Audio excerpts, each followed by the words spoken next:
discussion that we were having with all of them.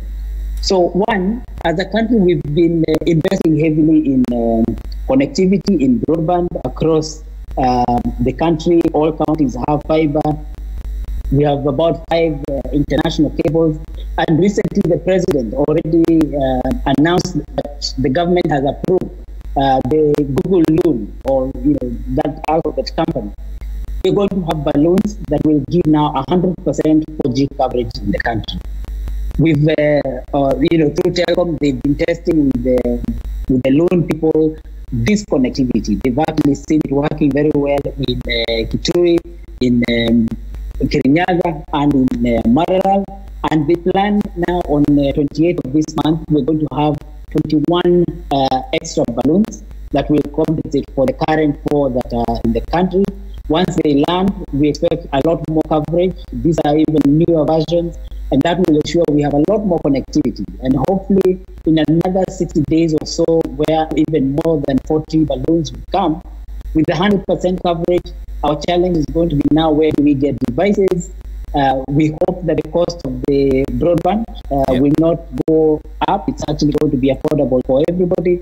I'm happy to report that Google and others have said they will not increase or actually charge during this time of COVID-19. And with the many things we're trying to do, we're going to have good coverage as far as bandwidth is concerned. 5G is something that we are looking at, but it is not the top priority for now. For many of the applications we want to do. And still on the same, Comment SK on Twitter is saying, please ask CS Mucheru if his ministry is aware that the Google internet balloons interrupt existing networks whenever they over a given place. He gives an example that on Sunday in Baringo, there was a network outage and no calls were going through and there was also no internet. Is that something you've heard? It cannot be from the balloons, and I think it is not related, but I listened to what he's saying. That is a service that we're supposed to be providing and ensuring that it is working 24/7. And the Communications Authority, who is responsible for ensuring we don't see this kind of outage, I'm certain was able to monitor and see what the issues would be. But for certain, think of the balloons as just another base station. Even if base stations are close to each other, they don't interfere. The balloons are using the spectrum that is being issued to Telecom Kenya because it's a Telecom Kenya product. And as a result, they cannot interfere with other networks. So if there was an outage, it was not related to the Google Loon network. All right. There's still more questions for you, CS. Let's bring up another question. So many ventilators have been innovated from KU. We have Thika Guy. We have also Toyota Kenya. We have some Indians who are working on the same. The major question is there a way the government can bring the technicians and the clinicians together so that they can develop an advanced and a model of a ventilator that can be actually used to ventilate patients in hospitals? Because I've seen a lot of gaps between the ventilators that have been developed by the various parties, including the KU. All of them, there is that small gap that they have not explained, they have not been able to catch. CS? Yes, Trevor, thank you for that. I didn't catch his name. I think I'm not catching their names. It's good to know who they are. It's been great, and that question is good. What I have done with the COVID-19 ICT Advisory Committee. We have people who are involved in logistics and private sector. We do have a doctor who's involved in ICT and innovations, Dr. Sitine from the University of Nairobi, who's actually part of the Ministry of Health. With all the other innovators, we have people in innovation, we have people from civil society, from the academia, all involved in working with the regulator. If they bring this proposal forward, then you will have those doctors you're talking about, you'll have the engineers that you're talking about that are going to look at that innovation. And first of all, see how can we implement that with the current crisis? What do we need to do? We have funding even from the funds that have been contributed. The president launched the COVID-19 support fund. So if we need ventilators and we have young people that have innovated, that we can develop, even that innovation that we're seeing from KU, then they will get that support. So at the moment, by going to the COVID-19 ICT Advisory Committee, you find all those people together. And the reason we set it up that way is so that it's not only government. It is actually involving government, private sector, the regulator, everybody all together, and that way we're able to move faster and remove all the red tape. All right. So another one here from Dave. Dave says, please ask Mucheru to tell Kenyans the plan of government of Kenya on areas where even 3G is a problem, yet we are talking about 4G, which is way too sophisticated than LTE, or is it just a Nairobi project? I think, you know, Trevor, when TVs began to be colored, we don't say that we have to give people the black and white ones first. They go through that and then they go to 4G. So I understand the question he's asking, but the fact that we can be able to provide universal 4G in the country using the balloons means we are actually leapfrogging. We're skipping that process of going through 2G, 3G. We're going straight to 4G. So it's much better for everybody. And those balloons are covering the whole country. They are 60 kilometers up, and they are able to beam across the country in a very big radius. You know, I think it's about 80 kilometers compared to the existing base stations, which do sometimes 2 or up to maybe 20 kilometers. So the idea here is that we're leapfrogging, we're actually doing better, and this is not a Nairobi problem. I think most people in Nairobi already have 4G, those that need to have it. It's, for me, very important that we are actually equalizing the whole country, that people will be able to gain access to this technology anywhere in the country. And the key thing is going to be what device they have. So we are also working very hard to see factories that will start producing these devices that you can now use on these networks cheaply, and doing that very quickly. So actually we have 2 or 3 factories that we hope will be launching in the next few months. They've been delayed just because of this, again, COVID-19 challenges that we're facing. But I believe this leapfrogging is going to help all of us. Good question, but we want to move away from black and white to color. I hope the example is not offensive, but it just paints what we're trying to do as a government. Yes, yes. Someone else is wondering whether the website will be able to take video footage of what is happening, because I see here on Twitter someone has tagged both you and I on an innovation of a drone that sprays or disinfects and sensitizes people on hand washing. Will they be able to show their demonstrations, video clips? I believe they should be able to, and if they don't, then I will ensure by tomorrow that facility to receive the video is there. Okay. How long would they be, or that will be advised? I think the kind of storage we have at Kwanza should be sufficient. But, you know, again, when you're applying for something, it's a competition and you want people to take your idea. Don't make it too long and then people forget what is.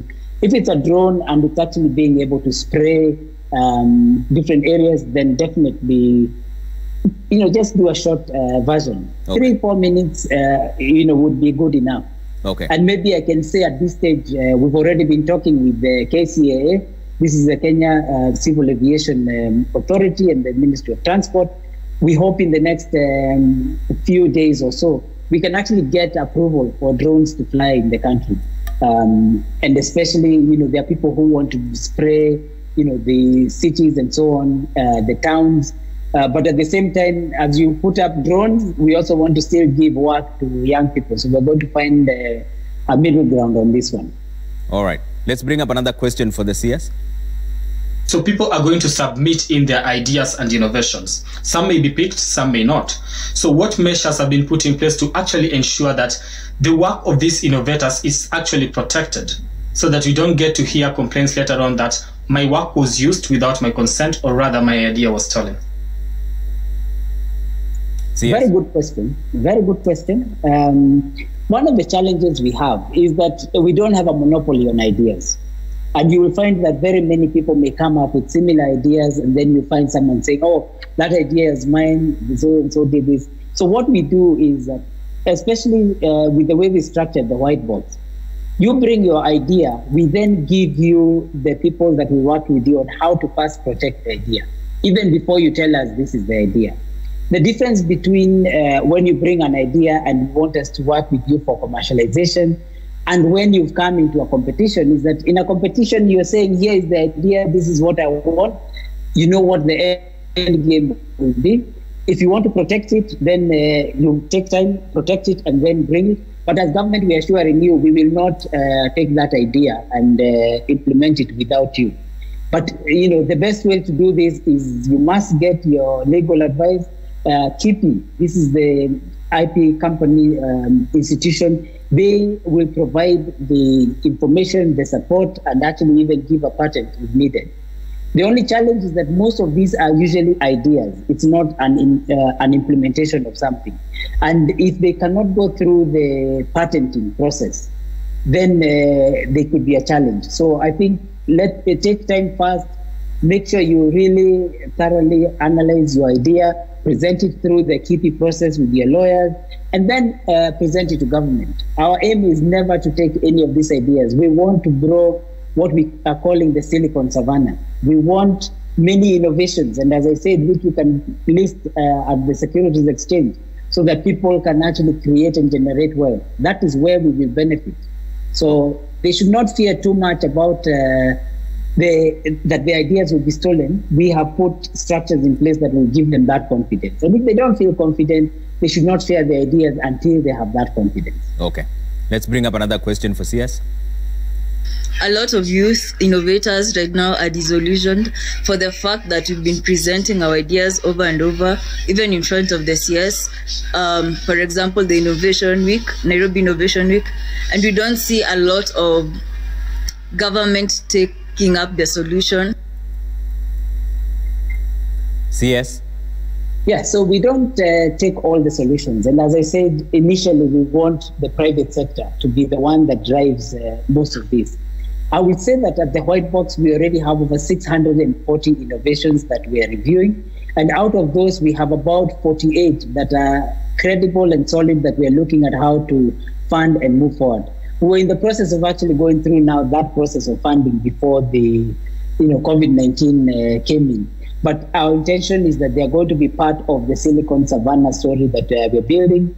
They're going to be part of the accelerator lab I mentioned that is working very closely with the United Nations and various other institutions, so that we're going to actually see this growth happening and that these ideas will be taken up. I do apologize to Kenyans that some of these things have taken longer than they should have, but putting up the right infrastructure so that we can be able to do this consistently and in a way that works, where it's not based on individuals, but based on an institutional framework, is what we needed to put in place. And so far that now has been put in place. And I'm certain you're going to see many of these innovations now being taken up. Okay. All right. So we have another question here from Wangeshi, who says, please ask CS why Google Loon is not in Magadi yet. So, Wangeshi, Google Loon is 60 kilometers up in the air. And we took maybe 4 or 5 years to actually approve for them to come into the country. So when the licenses were approved and they were allowed to fly, they only had 4 balloons that were available to come. They actually came from Madagascar to Kenya. We have 21 of them arriving here on the 28th. When they arrive, we expect many of these places will be covered. Telecom has promised me that they will actually put a map so that everybody can see where the coverage is. And actually, if you go online, I don't know the exact URL, and I won't dare to say it, but you Google the Loon balloons, you will see where they are located. And then if you do some mathematics, because it's about 60 kilometers up, and then you go down and do your 80 kilometers radius, then you'll see whether Magadi will be covered. And even if it's covered at the moment, you need to have a Telecom Kenya SIM card to be able to take advantage of it, because it's a Telecom Kenya service. Okay. I hope I've answered Wangeshi on this one. Yeah, and CS, there's still some more assignment for you here. You know, Kenyans are very tech savvy. So Pickle Rick says he's sent a screenshot. He's also tagged you, so you might see it later on your Twitter account, where the website says the connection to the site is not secure. He says that the websites are sitting ducks to hackers because they miss even the basic simple things like SSL are thrown out of the window. I think, look, Trevor, we came in, over 100,000 people wanted to come in at the same time. In a matter of minutes, while we were going on break, they were able to at least put a solution so that we can receive But in terms of security, they will put all that in place very quickly. So I think, trust our team. We have a very good team that will ensure that that's in place. But we wanted to make sure we're not losing people because they are all there. They want to be able to put in the information, which is why we've actually put that. But rest assured, it's a work in progress. We will make sure it is secure and safe for everybody. All right, let's bring up another question for CS. Hi, Trevor. A few days ago, we saw a group of medical and engineering students at Kenyatta University make a prototype ventilator. What steps are being taken by the government to ensure that this dream becomes a reality? Thank you. CS, I think you'd already answered that question, but very briefly, just for his sake. I had answered, but CS Kagwe, already, Kenyatta University and Kenyatta Hospital, Kenyatta University Hospital are part of, institutions we're working with as government. They're government institutions. So I know that they are fully aware and have been working with these teams. I will find out how far they have gone. They're excited by that opportunity. But what we found is that the demand for the ventilators was not as high. We found actually in some of the counties, they already had ventilators that were not being used, and maybe that's why this hasn't been pushed very hard. But I expect that they're going to get some of the support from the ministry. The ministry is coordinating all the efforts that we're putting in on COVID-19. And so I will maybe give feedback to you, and you can reach back to the young man on exactly where this has reached. But it's taken the full attention of the CS of health. All right. Let's bring up another question. Now, my question concerns the ongoing plans by the Ministry of Education to roll out an online platform where high school students and primary school pupils will be accessing learning resources. Now, how feasible are these plans considering most Kenyans do not have access to the internet? And will it lead to education inequality? Thank you. Well, so first, yes. Yeah, go ahead. That captures part of your ministry and education as well. Yeah. So first, it's not plans to roll out. We already have the Kenya Institute of Curriculum Development. When we started the digital literacy program, they built what we call the education cloud. That means content for the various streams of classes is available, and actually additional content from private sector and other institutions is taken in by the KICD, and KICD then makes it available to any of the schools. As it is right now, Citizen itself is already showing broadcast content for education, and I thank you all very much for that. During this time that students are at home, you're already showing that on TV. So accessing this content is not only on internet, it's also on broadcasting, and many of the broadcasters are already using that same content. We've been talking extensively about the balloons. The idea is that we want to make sure that everybody in the country has connectivity, and therefore they're then going to be able to have access to this content that is there. And the real truth is that, yes, not everywhere in the country is connected. And even once we connect everywhere, not everyone is going to be able to have a device. In fact, at the moment, the students are not in school, they are at home. And we need to find a way of ensuring that even in their homes, people have that connectivity so that they can be able to now have this online learning. When you look at development and how growth happens, you cannot build all roads at once in a country. You have to start building somewhere. You have to grow tarmac. Some are using different, maram and so on. We are not saying that we are ready as a country, that the whole country can equally have access to education. Yeah. Our plan is to move that as fast as possible, ensure that, the equipment that is required. We had put equipment for standard 1s. The plan was to make sure we have all the way to standard 8 equipment available. And with the CBC, the competency-based curriculum, we cannot do that without ICTs, without the technology, the equipment, without the network that we have. So we're going to build all this. But yes, there's some challenges, but we will overcome those. Just as we're overcoming on roads, we overcome on mobile phones, even this one will overcome. All right, let's bring up another question for CS. Now that learners are supposed to learn lessons from different TV channels, what about those parents who cannot afford to pay those stations? How is the government going to help us think? How is the government helping those who have come up with effective innovations like the semi-automatic and automatic hand-washing dispensers so that the projects may not be stolen or copied by others? Thank you. CS? Yeah, so first of all, those dispensers, those ideas are already in the market. Now, who did it first? Who came with it first is usually a challenge, and it's not something that we as government necessarily need to adjudicate. And that's why the KIPI team can, if you go and you register your patent in advance, then you will be able to get either confirmation you're the first, and if others already have done it, then you may not be able to get a patent. I think right now we each have to take responsibility for our innovations and how those innovations are made available. So if you've already revealed that to so many people, it's difficult for government to come and adjudicate.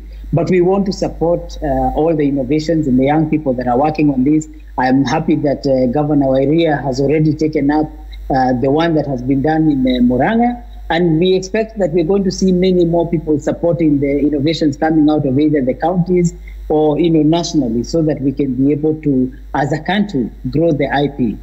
Trevor, let me say that KIPI even published about over 100 innovations that Kenyans can use for the Big Four agenda. Yeah. We did not see a lot of uptake of those innovations. They told people these are free innovations. You can actually do this for instance, for farming, for all manner of things. But, we are an innovative country, but we need to now go into the mechanics. That when you innovate something, go and protect that innovation. Find a way of ensuring you have a proper business plan, start finding capital from, your angel investors and so on. Eventually bring it and, you will get the right people to move it forward and actually scale it. And during this time of COVID-19, I expect that we're going to see some solid innovations that will come out, some solid businesses that will actually be able to transform our country, create many jobs. Yeah. So we're looking forward to receiving them. CS, just a quick clarification. You mentioned that the 21 balloons are coming to Kenya on the 28th of, is it April? 28th of April, yes. Yeah, because you mentioned March, so we were wondering whether that's tomorrow. No, April. This month, I apologize, it's March. Okay, so April. That was hopeful vision, but yeah, it's April. So the 21 balloons will come and then they'll be spread across the country as well. Yes, so they'll be spread it. Now, the way they operate, Google had hired some scientists who study wind patterns up there and so on. So they fly over the wind, they're using solar, and so they will pinpoint all the key areas that Telecom Kenya has agreed with them, where they're going to start covering. Again, it's a commercial service, it's not a government service. And we hope that as they plan, they're going to be covering even the areas where there is no connectivity first. So not the areas where there's already connectivity. So this is 28th of May, not April, because April is tomorrow. 28th of April is tomorrow. Then it's tomorrow. So it's tomorrow, 28th of April. Then it is tomorrow. Yeah, in fact, I'll go camp with Telcom tomorrow to receive them. Okay. Yeah, it is tomorrow. Yeah. All right, then that's clarified, because there was a push and pull on whether it's May or April, because if it's April, then we only have 24 hours, actually less than 24 hours. So, yes, I will ask Telecom Kenya to just, as soon as they arrive, to confirm, and we'll publish that, and we'll alert everyone. All right, brilliant. Let's bring up another question for CS.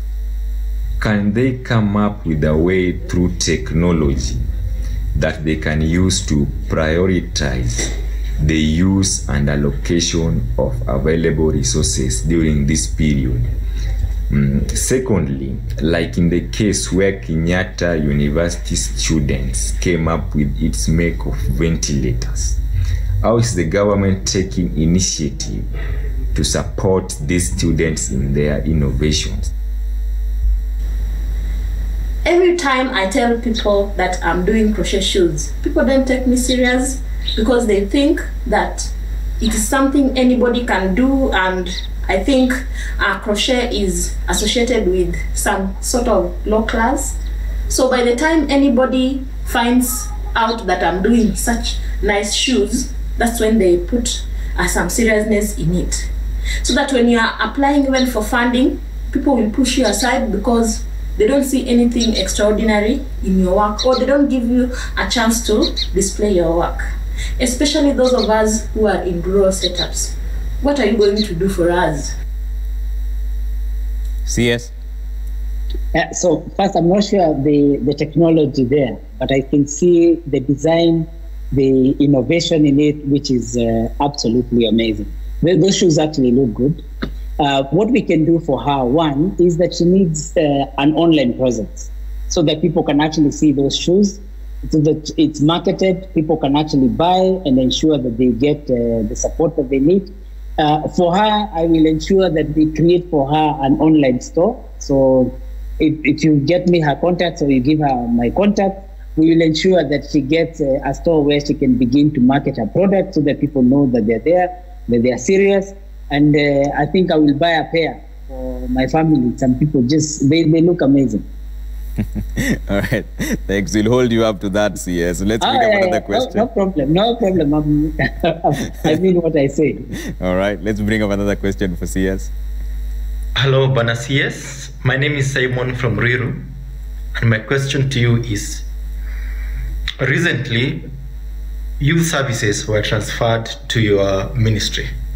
What are you doing to engage young people like me who have expertise in agriculture to help Kenyans be food secure and enable them to grow their own food, especially during this COVID-19 pandemic? CS? Trevor, let me take this opportunity really to say, what is our strategy and the plan that we're putting in place for you. Yeah. I think, as you know, the ministry received the youth affairs department recently. And so we spent more time, first of all, trying to understand, what has been going on, what are the things that we can immediately work on, and how can we now, with the ICT, combine those so that we can really work for the youth and ensure that their future is well protected and moves forward. We have about 13.7 million youth. These are those aged between 18 and the last day of year 34. Because after 35, they are no longer youth. That's a big number. And so what we want to do is that we've been looking for strategies to empower them and protect their investments, protect them, ensure that they are involved in the things that we're doing, and especially during these COVID-19 challenges we have. So we are looking at how we protect their jobs. We're looking at how we sustain their businesses. And some of this we're doing with the Youth Fund, and we'll be announcing in the next few days some of the things that we want to do. We want to ensure that we're maximizing on how they can take the emerging opportunities that are coming up because of COVID-19 and giving them easy access and linkages to online opportunities and enhancing their participation with the things that are going on in the whole country, so that they're not just being kept aside, but they are partners in the things that we're doing. And therefore, through the National Youth Council, we ensure that they are, participating. So we are looking at equipping them, empowering them, ensuring that they're involved, and even in this time when they're at home, ensuring that they are also protected. All right. The area of agriculture is really important. I think part of what COVID-19 has brought out is that self-sufficiency in food is critical. And one of the 5 committees that the president set up, other than health, security, the economy, was actually food. Looking at how we can ensure we'll be self-sustaining in food. And this was also part of the Big 4 agenda that the president put in place. So we've been working on a policy for agriculture and youth, and primarily using the Youth Fund. We have been funding a lot of the youth innovations and youth businesses that have actually been working on agro-tech and agriculture.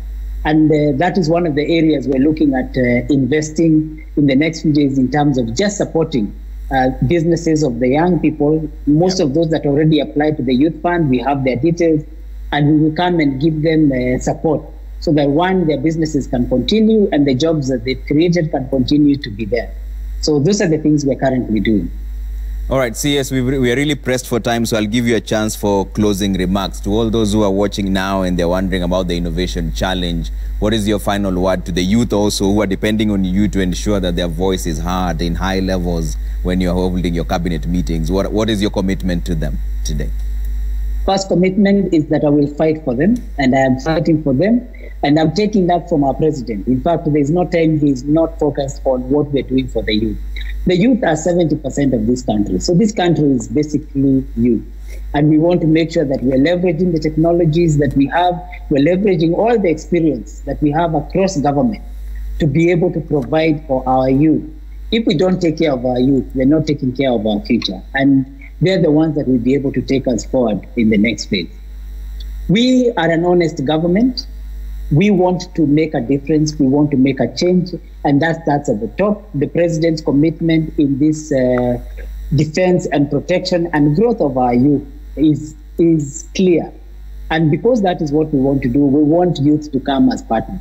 We don't want youth to feel that we are out there and they are somewhere else. We want to be able to do this together. We want to organize youth so that they can be able to have a voice in government, in all the different places. Our president, as you saw, he brought into the government more than 7 CASs that are below the age of 35.